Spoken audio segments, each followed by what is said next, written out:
প্রিয় দর্শক, আজকে জানতে পারবেন আনঅফিসিয়াল ফোন ব্যবহার করা আপনার জন্য কতটা নিরাপদ।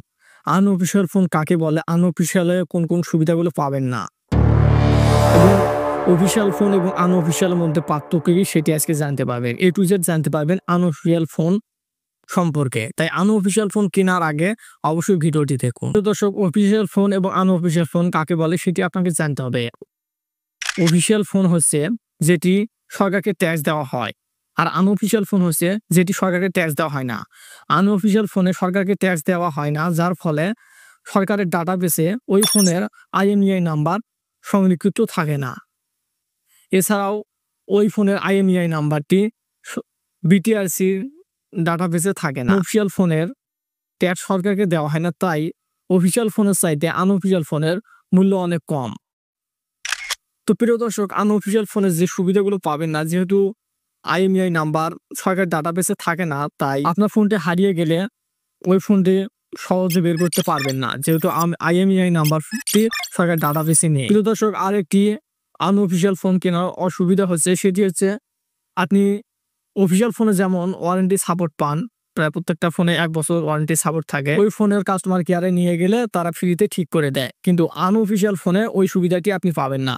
আনঅফিসিয়াল ফোনে কোনো ওয়ারেন্টি সাপোর্ট পাবেন না। প্রিয় দর্শক, আনঅফিসিয়াল ফোন কেনার আরেকটি ঝুঁকি থাকতে পারে, সেটা হচ্ছে আনঅফিসিয়াল ফোনটি কপিও হতে পারে, কপি হওয়ার সম্ভাবনা বেশি। তাছাড়াও আপনার যে আনঅফিসিয়াল ফোনের যে হার্ডওয়্যারগুলো রয়েছে সেগুলো পারফরমেন্স খুব কম হতে পারে। এই বিষয়গুলো আপনাকে মাথায় রাখতে হবে।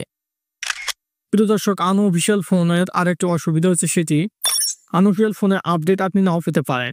যে সফটওয়্যার আপডেটটি আসে, সিস্টেম আপডেট, সে আপডেটটি হয়তো নাও পেতে পারে। এটি একটি ঝুঁকি থাকে। প্রিয় দর্শক, আনঅফিসিয়াল ফোন যদি চায় সরকার নেটওয়ার্ক বন্ধ করে দেবে, সেটি কিন্তু পারবে। কারণ সরকার যদি চায় যে সারা দেশে শুধুমাত্র অফিসিয়াল ফোনগুলো চলবে, বাকি আনঅফিসিয়াল ফোনগুলো নেটওয়ার্ক বন্ধ করে দেওয়া হবে, সেটি চাইলে কিন্তু করতে পারবে। এগুলো কিন্তু আনঅফিসিয়াল ফোন প্রায় বাংলাদেশে অনেক কেনাকাটা হচ্ছে, কিন্তু প্রায় কয়েক বছর ধরে সরকার বলতেছে যে আনঅফিসিয়াল ফোন বন্ধ করবে, কিন্তু করে না। তো আপনাকে, যেহেতু আপনি আনঅফিসিয়াল ফোন কিনবেন, তাই আপনাকে এই অসুবিধাগুলো মেনে, এই ঝুঁকিগুলো মেনে আপনাকে কিনতে হবে। আমি মনে করি যদি আনঅফিসিয়াল ফোন না কিনে যদি দীর্ঘমেয়াদী ভালো সুবিধা পেতে চান, তাহলে আপনাকে অফিসিয়াল ফোন কিনতে হবে। অফিসিয়াল ফোন কিনলে আপনি দীর্ঘমেয়াদী ওয়ারেন্টি সাপোর্ট পাবেন, IMEI নাম্বার ফোন হারিয়ে গেলে খুঁজে পাবেন। এছাড়াও অফিসিয়াল ফোনে আপনি আপডেট সিকিউরিটি পাবেন, অফিসিয়াল ফোনের পারফরমেন্স ভালো হবে, কপি হওয়ার সম্ভাবনা কম থাকবে, এগুলো হবে। অফিসিয়াল ফোনে কোনো নিয়ে থাকবে না, ঝুঁকি থাকবে না, যেমন হ্যাকিং এটা সেটা বা ম্যালওয়্যার, এগুলো কোনো সমস্যা থাকবে না। তো প্রিয় দর্শক, আপনাকে বিবেচনা করে দেখতে হবে।